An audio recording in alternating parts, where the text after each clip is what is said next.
दिल्ली में और दिल्ली सहित पूरे देश में ओमिक्रॉन जो वायरस है, कोविड का वेरिएंट है, उसका ग्राफ लगातार बढ़ रहा है, उसके केसेस की संख्या लगातार बढ़ रही है। पर अच्छी बात यह है कि इंटरनेशनली जो ट्रेंड अभी तक देखने को मिले, उनसे हमने सबने बहुत कुछ सीखा देश में, और उससे ये भी समझ में आया कि ओमिक्रॉन कैसे बिहेव कर रहा है, उसका कैरेक्टर क्या है। तो इससे नुकसान ज़्यादा नहीं हो रहा। ये वही ट्रेंड शो कर रहा है जैसा ओमिक्रॉन ने दुनिया के और देशों में शो किया है। आज टोटल में देखें तो दिल्ली में इस समय करीब करीब पिछले 8-10 दिन में जो केसेस आए हैं, पॉजिटिव केसेस टोटल इस समय दिल्ली में करीब 11,000 हैं।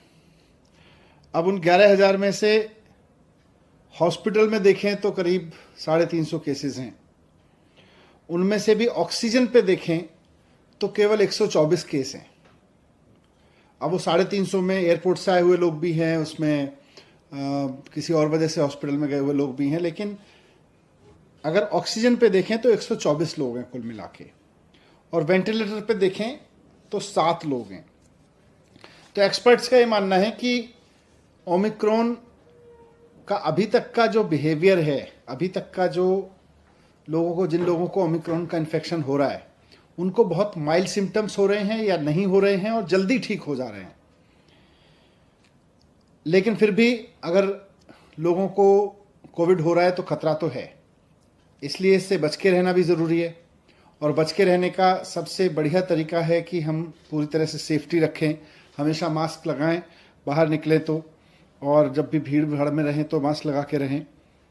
होम आइसोलेशन इसका सबसे बढ़िया सॉल्यूशन है कि अगर किसी को कोविड हो जाता है और कोई सिम्टम नहीं है तो सारे एक्सपर्ट्स का ये मानना है कि होम आइसोलेशन ही रहना चाहिए। हॉस्पिटल केवल तभी जाएं जब आपकी ऑक्सीजन लेवल लगातार डिप हो रही हो या आपको कोई परेशानी हो, तो आज भी एक्सपर्ट्स ने यही बात दोहराई।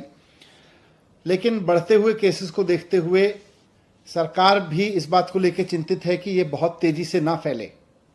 इसको जितना नियंत्रित किया जा सके, क्योंकि इसकी कोई डायरेक्ट दवाई तो है नहीं, तो इसको जितना हम नियंत्रित कर सकें, इसके बढ़ने की स्पीड को जितना हम नियंत्रित कर सकें, उतना हम इसको ठीक से मैनेज कर सकते हैं। तो इसलिए आज डीडीएमए की बैठक में सरकार ने कुछ फैसले लिए। उसमें सबसे इम्पॉर्टेंट है कि दिल्ली में सैटरडे और संडे को यानी वीकेंड्स पर अब कर्फ्यू रहेगा। तो लोगों से अपील है कि कर्फ्यू के दौरान बाहर ना निकलें।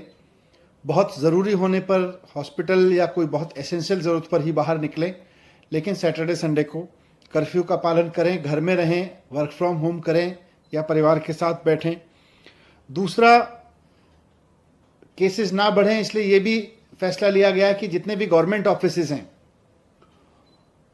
उनमें एसेंशियल सर्विस वाले ऑफिसेज को छोड़कर सबको अभी दफ्तर आने से मना किया जाएगा और केवल ऑनलाइन या वर्क फ्रॉम होम कराया जाएगा। तो government offices work from home mode पे रहेंगे या ऑनलाइन मोड पे रहेंगे। प्राइवेट ऑफिसेज को 50% अलाउ किया जाएगा, वो 50% कैपेसिटी ऑफलाइन रखें और 50% ऑनलाइन या वर्क फ्रॉम होम रखें।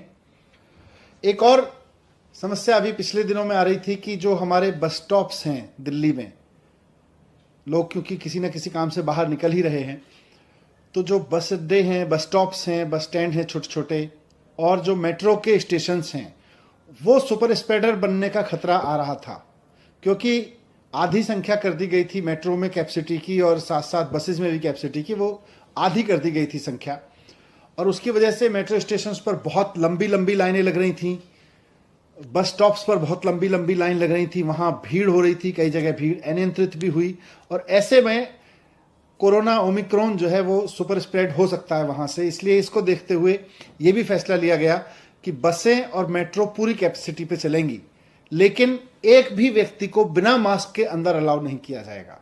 तो अगर आप बस में जा रहे हैं या मेट्रो में जा रहे हैं तो बिना मास्क के आपको किसी भी कीमत पर अलाउ नहीं किया जाएगा। ना सिर्फ चढ़ना बल्कि वहाँ यात्रा करना भी अलाउ नहीं होगा। लेकिन बस और मेट्रो अब फुल कैपेसिटी पे चलेंगे, ये भी डिसीजन लिया गया। एक बार फिर से मैं कहूँगा कि घबराएं नहीं, घबराने की ज़रूरत नहीं है।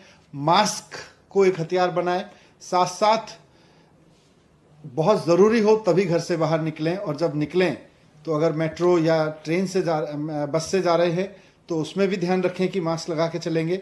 लेकिन सैटरडे संडे पूरी तरह से कर्फ्यू रहेगा।